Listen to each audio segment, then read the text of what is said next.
Buenas tardes a todos, soy la doctora Ingrid Strusberg y hoy vamos a actualizar el tema de vacunas en personas con enfermedades reumáticas inmunomediadas.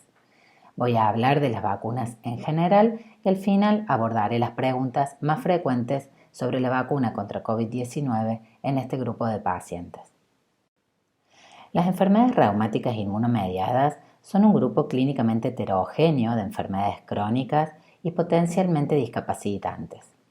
A algunas por ser autoinmunes, como las que están en los círculos, otras porque pueden estar ligadas a la presencia de un gen llamado HLA-B27 y por último un grupo de enfermedades menos conocidas por su baja frecuencia y por su mecanismo de producción que no está del todo claro. Todas tienen en común que comparten secuencias inflamatorias y una regulación alterada del sistema inmune. ¿Por qué conversar sobre vacunación y enfermedades reumáticas inmunomediadas? Bueno, porque existen recomendaciones específicas en Argentina y otros países, porque el tratamiento que se suele indicar en este grupo de pacientes puede producir disminución de la inmunidad a través del tratamiento inmunomodulador o inmunodepresor, porque estos pacientes pueden padecer formas graves de algunas enfermedades comunes como la gripe o la neumonía por neumococo o la hepatitis B y también por COVID-19. Porque el uso de inmunosupresores contraindica la vacunación a virus vivos o atenuados y porque en el tema de vacunación involucramos siempre a los convivientes. El otro motivo es que hay una efectividad cuestionada porque algunas vacunas tendrían menor respuesta inmune, esto lo vamos a hablar más adelante, porque hay dudas por falta de ensayos clínicos en este subgrupo para demostrar eficacia mientras hacen el tratamiento inmunosupresor.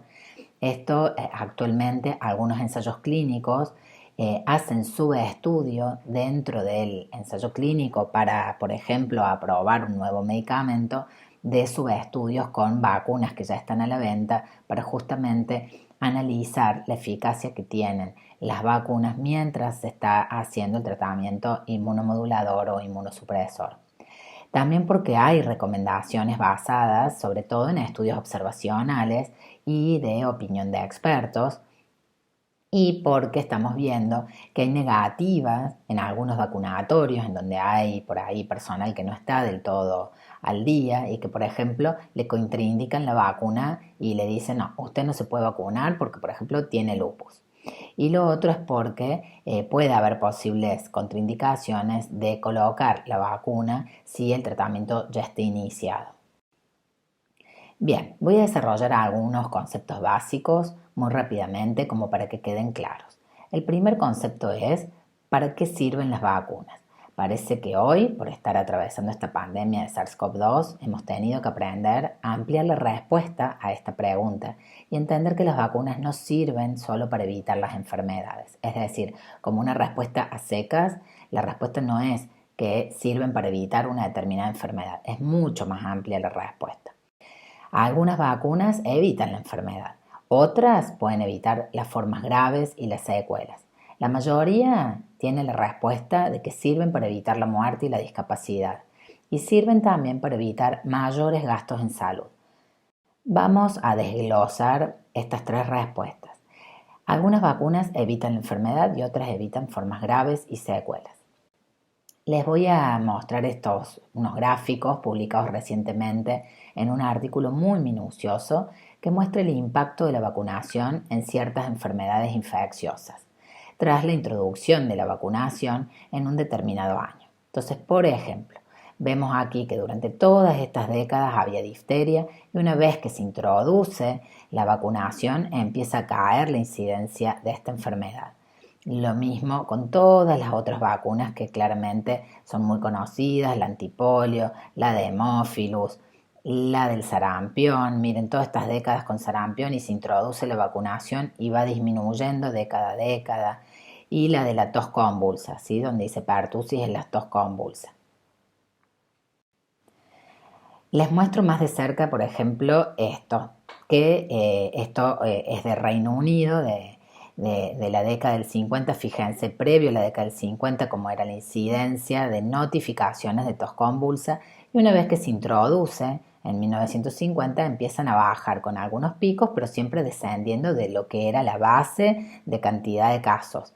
¿Y qué pasó acá? Bueno, se sabía por los registros que había habido un relajamiento en la vacunación y miren cómo sube de nuevo. Entonces, a finales de los 70, una disminución en la cobertura produjo este aumento de casos y rápidamente se vuelven a disminuir con la mejoría en la cobertura vacunal. Ningún otro medicamento salvó tantas vidas como las vacunas. Con respecto a que la mayoría sirve para evitar muertes y discapacidad, les mostraré datos de la vacuna de COVID-19.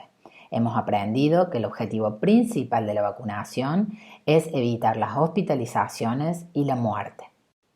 Vemos acá como la introducción de la vacuna a fines de diciembre del año pasado en Israel, en el Reino Unido y en Estados Unidos se siguió de todavía más casos en los primeros meses que se venían arrastrando de los casos que ya estaban contagiados, pero a partir de marzo, fíjense cómo empieza a disminuir en los 3 países, ¿sí? Estos gráficos hay muchos en internet y se van actualizando diariamente y es importante ver estos gráficos en los países que tienen una estricta notificación de los mismos. Con respecto a la demostración del ahorro económico, podemos ver que el gasto evitable en salud es muy importante si se cumplen los planes de vacunación. Para ello les muestro este artículo publicado hace unos años de la Organización Mundial de la Salud, de un estudio realizado en 73 países de ingresos medios o bajos. Del 2001 al 2020 se estimó que la aplicación de un cuadro de 10 vacunas evitó alrededor de 350.000 millones de gastos en dólares, de gastos en salud y evitó 20 millones de muertes. Es decir, que el impacto de las vacunas es positivo, más allá de la salud, que es lo primero que queremos mejorar, ya que se evitan costos significativos y se aumenta potencialmente la productividad económica entre algunos de los países más pobres. Ahora, el mundo contrafáctico en el que nunca se habrían desarrollado vacunas sería tan diferente al que hoy conocemos que una estimación exacta del impacto de las vacunas es imposible. Pero lo pensemos. Miren, comparto este extracto que dice así. Si elimináramos todo lo que hemos aprendido con la investigación en salud, muy probablemente perderíamos una buena parte de las ganancias en salud que hacen que la esperanza de vida en Latinoamérica y el Caribe se acerque a los 78 años y medio y estaría más próxima posiblemente a los 29 años que se tenían a inicios del siglo XX. El Canal de Panamá, con su monumental impacto en el comercio mundial, desaparecería. Los colegios se llenarían de puestos libres que dejarían los niños con poliomielitis. Enfermedades en las que ya no pensamos harían de las tragedias familiares un evento común. Y los procedimientos anestésicos y quirúrgicos tendrían mortalidades y secuelas catastróficas. Ahora, si la vacunación disminuye la aparición de enfermedades prevenibles, nos podríamos preguntar si entonces ya se erradicaron todas. Bueno, acá vemos que tenemos una foto de 2 hermanos, uno vacunado y otro no, contra la viruela, fotografiados en el pabellón de aislamiento del hospital de Leicester, en Inglaterra. Este gráfico muestra la década en la que cada país logró controlar la viruela. Se erradicó a nivel mundial en 1977 gracias a la vacunación. Es decir, tardamos casi 180 años para erradicarlas. Es imposible saber exactamente cuántas personas morirían hoy de viruela si los científicos no hubieran desarrollado la vacuna, pero las estimaciones más razonables están alrededor de los 200 millones de vidas desde 1980, de acuerdo a un informe de UNICEF. Para el caso de la polio falta poco. La vacuna Sabin oral fue esencial en la lucha contra esta enfermedad. Ahora se coloca solo la Salk, que es inyectable. Permitió que en nuestro país no se registren casos de poliovirus salvaje desde 1984. Pero hasta el momento, en el mundo, aún 3 países se consideran endémicos y en Afganistán y Pakistán todavía hay casos por poliovirus salvaje. Ahora, ¿qué variables influyen en el éxito de las campañas de vacunación? Bueno, según la Asociación Panamericana de la Salud, la urbanización, los desastres naturales, el contexto político, las cuestiones relacionadas a equidad, las migraciones y las crisis económicas.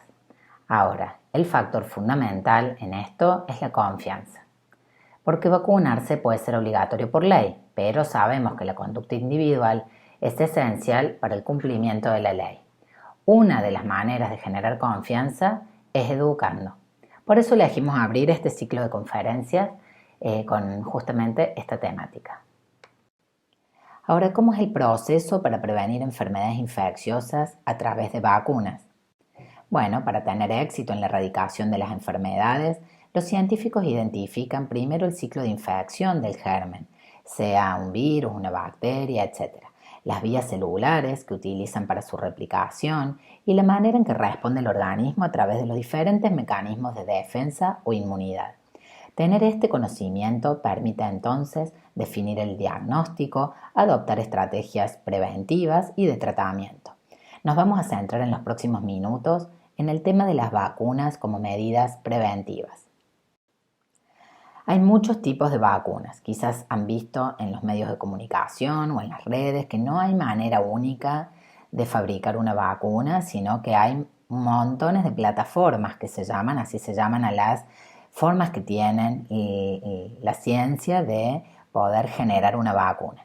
Pueden ser a partir de virus, que dijimos que podían ser vivos o atenuados, inactivados, a partir de otros virus distintos al que queremos erradicar, utilizando virus no replicativos o virus replicativos cuando queremos estimular aún más el sistema inmunológico, a partir de material genético, ya sea ARN o ADN, y a partir de proteínas, ya sea mostrando subunidades del germen al que queremos despertar la inmunidad, o partículas similares, por ejemplo, a un virus.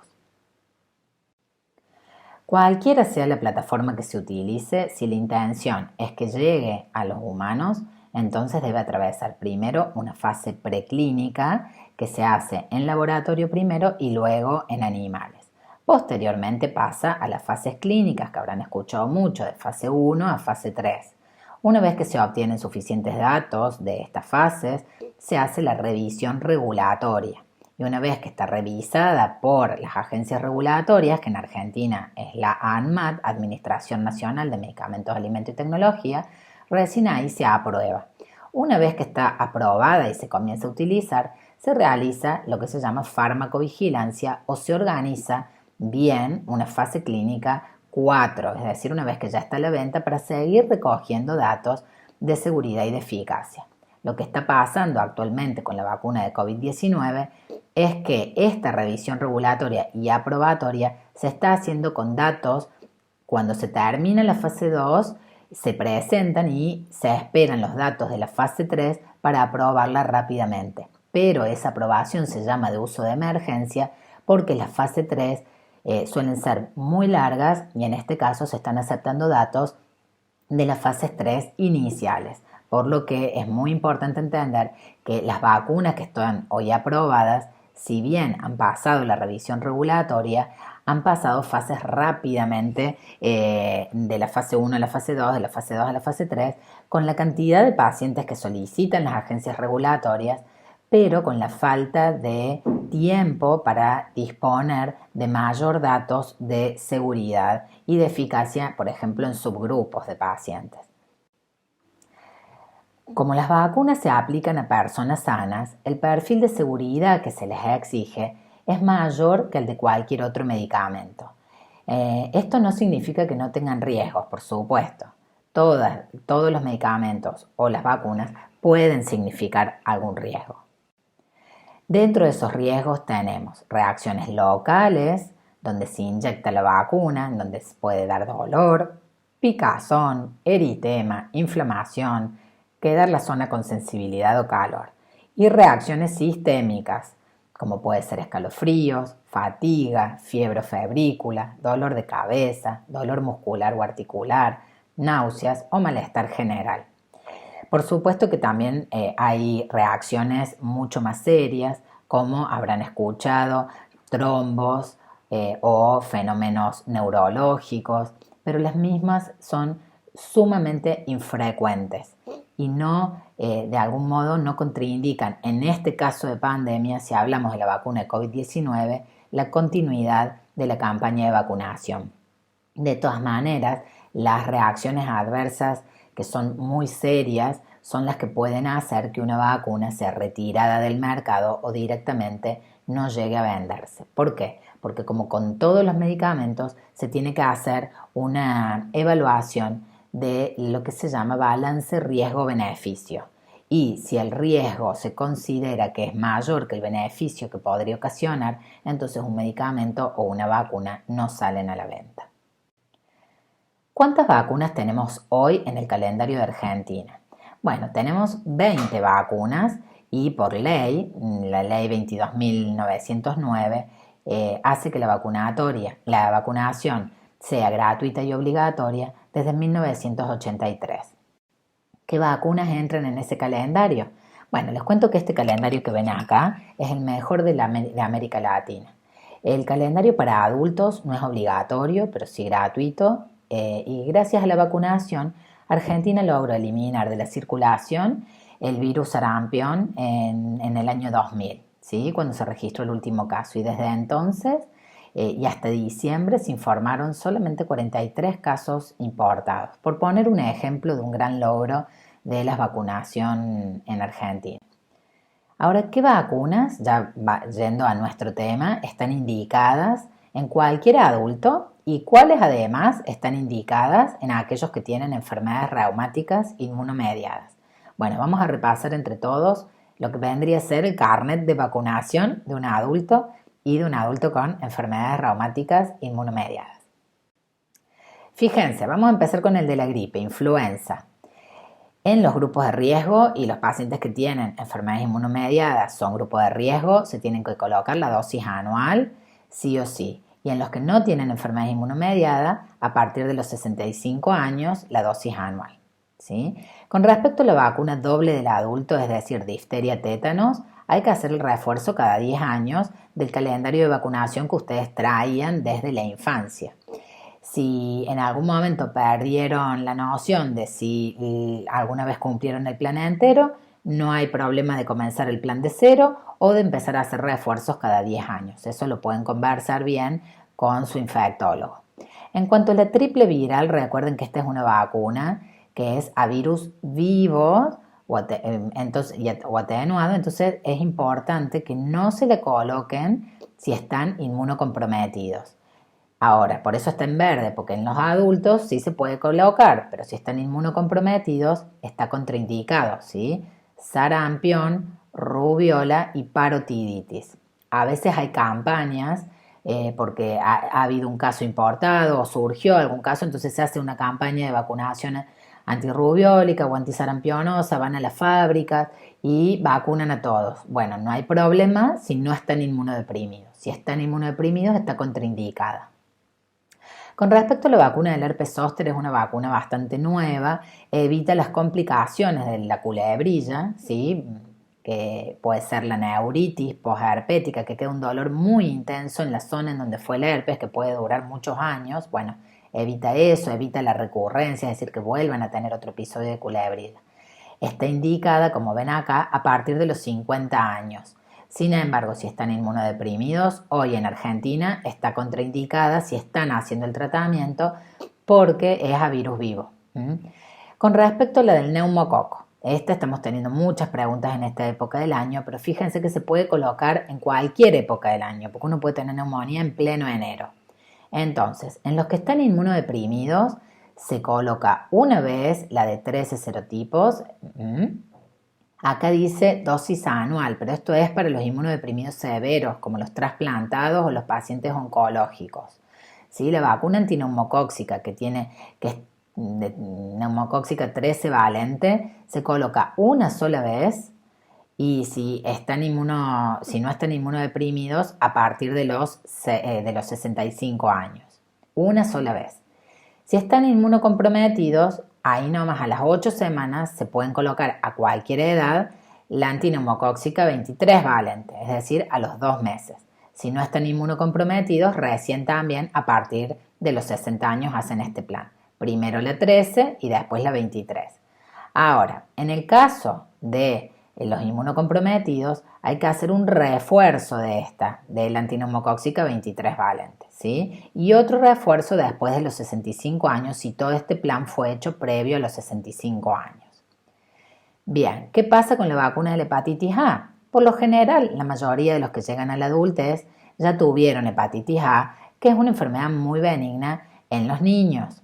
Si no tuvieron hepatitis A o no fueron vacunados contra la hepatitis A, es importante colocarla porque es la principal causa de trasplante en adultos. Se coloca la primera dosis y a los 6 meses la segunda. Pero bueno, esto se miden los anticuerpos para saber si tuvieron o no hepatitis y de acuerdo a eso se coloca la vacuna si no la tuvieron nunca. Y con la hepatitis B, si nunca fueron vacunados, se hace la serología, se ve si no tuvieron hepatitis B y entonces hay que colocarla. Esto, como ven, está en verde, o sea, es algo que está recomendado para todos los que no han tenido hepatitis B. Recuerden que la hepatitis B tiene transmisión sanguínea y sexual. Bien. Ahora, ¿qué importancia tiene que alguien no se vacune? Cuando un número elevado de personas se encuentran vacunadas, se disminuye la circulación de ese agente patógeno. Es lo que se llama inmunidad de rebaño, que tanto se ha mencionado últimamente. Si lo vemos gráficamente, es por esto que la mayoría de la población tiene que estar vacunada, para frenar el avance descontrolado, por ejemplo, de un virus. Cada avión que atraviesa fronteras puede traer el virus con alguien que no se vacunó. Es decir, una decisión individual que impacta en la salud pública. Quiero compartir con ustedes las palabras de la doctora Daniela Osborne, profesora titular de la Facultad de Ciencias Exactas de la Universidad Nacional de La Plata e investigadora principal de CONICET. También es coordinadora de la Subcomisión de Vacunología de la Asociación Argentina de Microbiología. Por lo menos esos eran los títulos que tenía en 2019 cuando publicó lo siguiente. Hace poco más de una década, los movimientos antivacunas cobraron impulso a raíz de la publicación de un estudio con un número reducido de niños que mostraba una asociación entre la vacuna del sarampión y el autismo. La distorsión de los datos presentados en aquel artículo y una docena de estudios con un número de individuos mucho mayor mostraron de manera concluyente que no hay ninguna asociación entre dicha vacuna y el autismo, por lo que quedó desacreditado el artículo y el autor principal del mismo. Sin embargo, los movimientos antivacunas persisten, con una serie de argumentos que carecen por completo de evidencia y en muchos casos solo están impulsados por el fanatismo. Les recuerdo que la vacuna del sarampión, como les dije, ha disminuido de manera la circulación endémica del virus y ese virus en particular borra toda la inmunidad que haya logrado el individuo hasta el momento que se contagia, por lo que su sistema inmunológico queda en cero para poder dar respuesta a otros virus. Hablemos ahora de la vacuna contra COVID-19.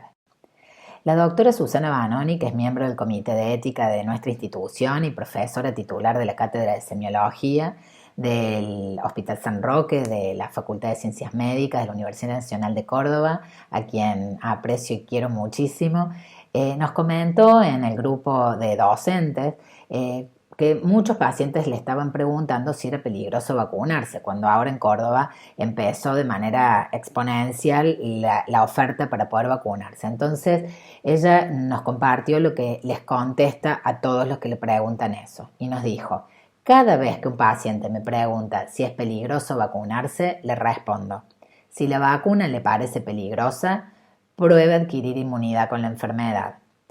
Y esto, sin entrar en mucho detalle, porque la charla no es sobre COVID-19, quiero decirles qué es lo que estamos contestando a todos los que nos preguntan lo mismo. ¿Y qué agregamos a esta explicación? No solo lo que ya estamos viviendo en carne propia de ver cómo es la infección, qué pasa cuando uno se infecta, sino ahora qué pasa después de que se va la infección. Hablamos entonces de lo que se llama post-COVID. Fíjense este gráfico que de alguna manera resume algo que justamente quiero compartir con ustedes. Tenemos que hay riesgo de post-COVID de acuerdo a ciertos factores. Factores de riesgo a considerar mayores de 50.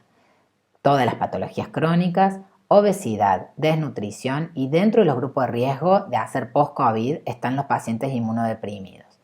Entonces uno dice, bueno, pero no me tocó un COVID grave, no hace falta que sea grave. Podemos tener un COVID sin ingreso hospitalario y tener factor de riesgo asociado como estar inmunocomprometido y entonces tener un riesgo moderado de sufrir post-COVID. Y cuando decimos post-COVID estamos hablando de trastornos cognitivos, que quede alguna manifestación de disnea, de fatiga crónica, etcétera, etcétera. No voy a entrar en detalles, pero estamos viendo mucha fatiga crónica y también trastornos cognitivos y trastornos pulmonares. Vamos a pasar ahora a responder las preguntas que más frecuentemente estamos escuchando en consultorio. Una es que por ahora, con las vacunas que tenemos en Argentina, no se deben intercambiar las diferentes vacunas contra COVID-19 para completar la pauta de vacunación. Estamos escuchando que en Europa están dando, porque ya se ha estudiado que se puede dar una dosis de AstraZeneca y después la de Pfizer, y que están teniendo buena inmunidad sin reacciones adversas. Bueno, por ahora, con las vacunas que tenemos en Argentina, que son la Sputnik V, la de AstraZeneca y la de Sinopharm, no podemos intercambiar, no hay datos. Tampoco se debe dejar de vacunar si han tenido reacciones postvacunales leves, ¿sí? Nos están preguntando, tuve mucha fiebre o tuve mucha fatiga después de la primera dosis, ¿me puedo colocar la segunda? La respuesta es sí, esas son reacciones vacunales leves. Con respecto a si me puedo vacunar y he estado recientemente con alguien infectado, bueno, no se debe administrar la vacuna a las personas que están aisladas por ser contacto estrecho o con síntomas sospechosos de COVID-19 o con COVID-19 confirmada hasta que hayan finalizado el aislamiento. Lo otro que nos preguntan mucho o nos piden que hagamos el pedido de serología previo y posterior a la vacunación. Bueno, por ahora no se debe solicitar serología ni antes ni después de la vacunación de forma sistemática. ¿Y por qué es eso? Porque la verdad es que lo que se está midiendo en sangre es inmunoglobulina G anti-COVID, que es solo una ventanita de lo que significa generar inmunidad contra este virus. ¿Por qué? Porque existe toda una pata de lo que es el sistema inmunológico que se llama linfocitos T, que es la inmunidad celular, que no se mide a través de anticuerpos. Entonces alguien que se coloca la vacuna y que mide IgG, tampoco está midiendo anticuerpos neutralizantes, que son los que se estudian en los ensayos clínicos para definir si el sujeto ha o no ha generado inmunidad. Entonces puede haber, por un lado, una falsa sensación de que se generó mucha inmunidad porque uno mida las inmunoglobulinas G y le dé que ha tenido desarrollo de inmunoglobulina G, pero a lo mejor entonces esa persona se relaja y a lo mejor disminuye las medidas de cuidado. Bueno, no, porque puede ocurrir que tenga inmunoglobulina G, pero que no tenga tantos anticuerpos neutralizantes, si bien se consideran paralelos, o que no tenga suficiente inmunidad T. Por eso hay gente que se sigue infectando, o además porque esos anticuerpos que se están midiendo pueden ser contra la variante original, contra la cepa original y no contra las variantes nuevas. Entonces hay muchas cuestiones científicas que son muy finitas y que entonces que conocen sobre todo los que se dedican a esto, pero que pueden generar una falsa sensación de que están suficientemente inmunizados y entonces relajen las medidas, o una falsa sensación de que no quedaron inmunizados cuando a lo mejor tengan suficientes anticuerpos neutralizantes y empiezan a decir que tal vacuna no sirve.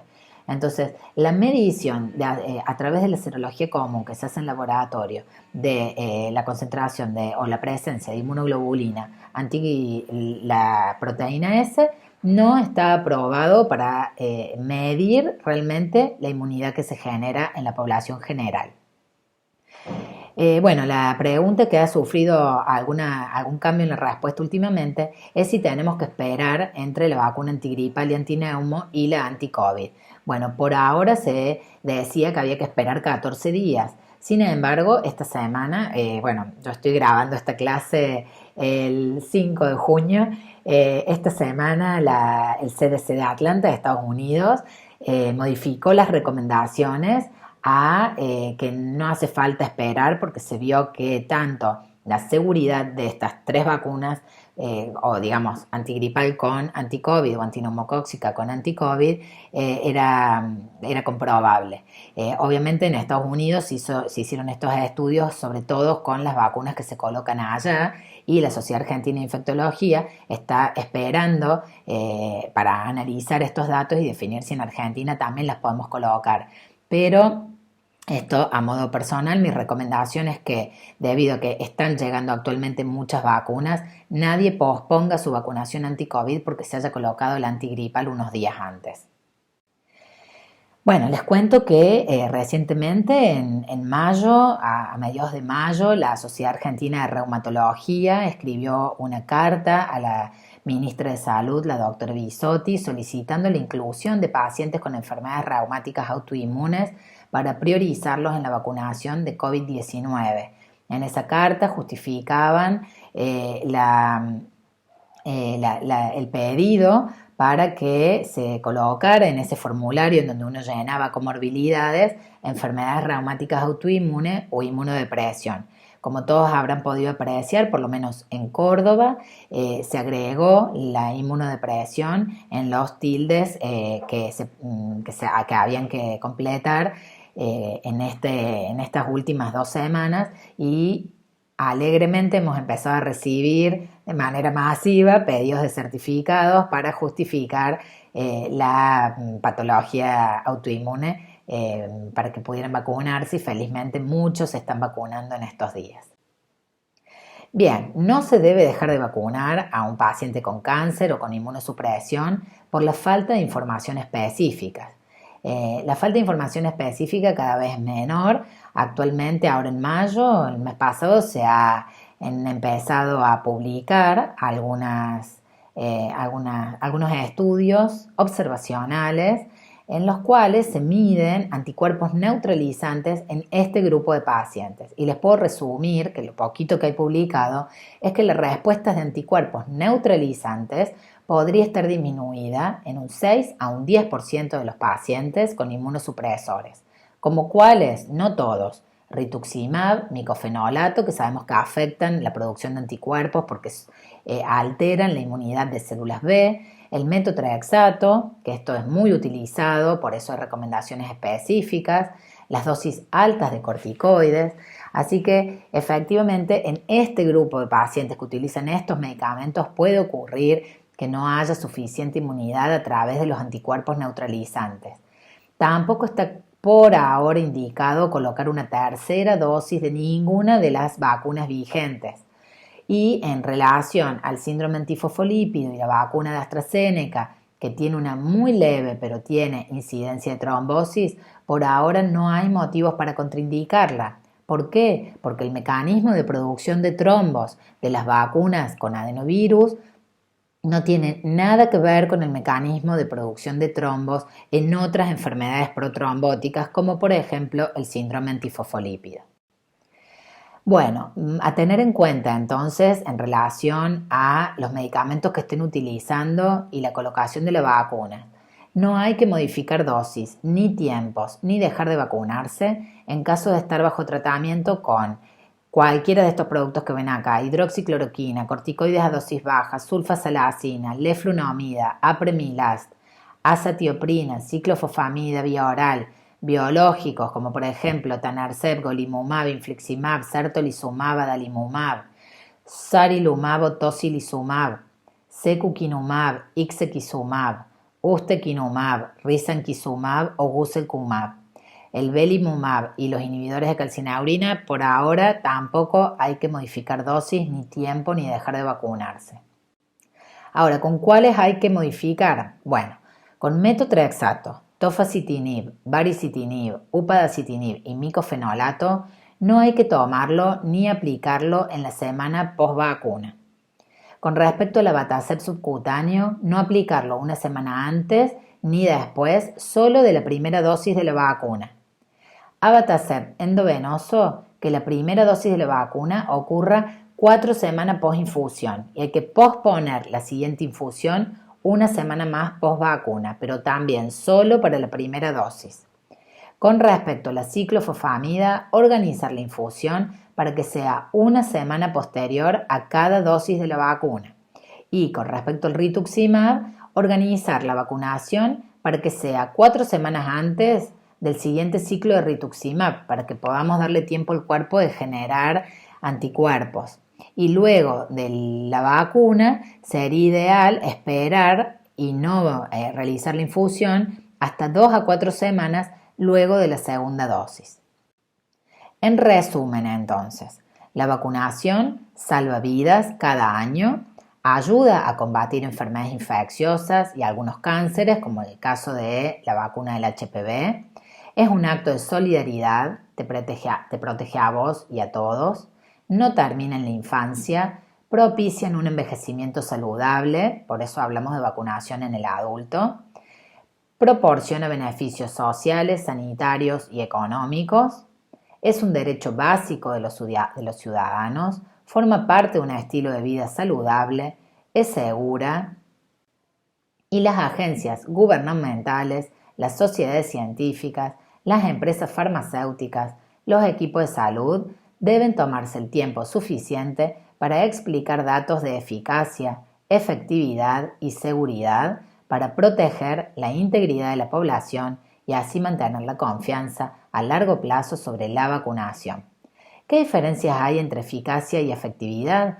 Bueno, el término eficacia lo utilizamos dentro de ensayos clínicos y el término efectividad lo utilizamos ya cuando los estudios se hacen, cuando la vacuna ya está a la venta. ¿Cuál es la responsabilidad de ustedes?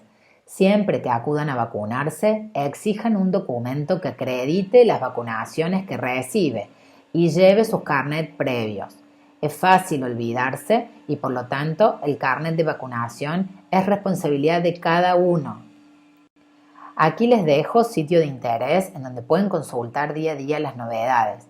La Sociedad Argentina de Reumatología, en la parte del sitio web que dice Reuma quién sos, ahí está todo el material para pacientes en un idioma completamente entendible y están los videos de las charlas que se dan desde la SAR.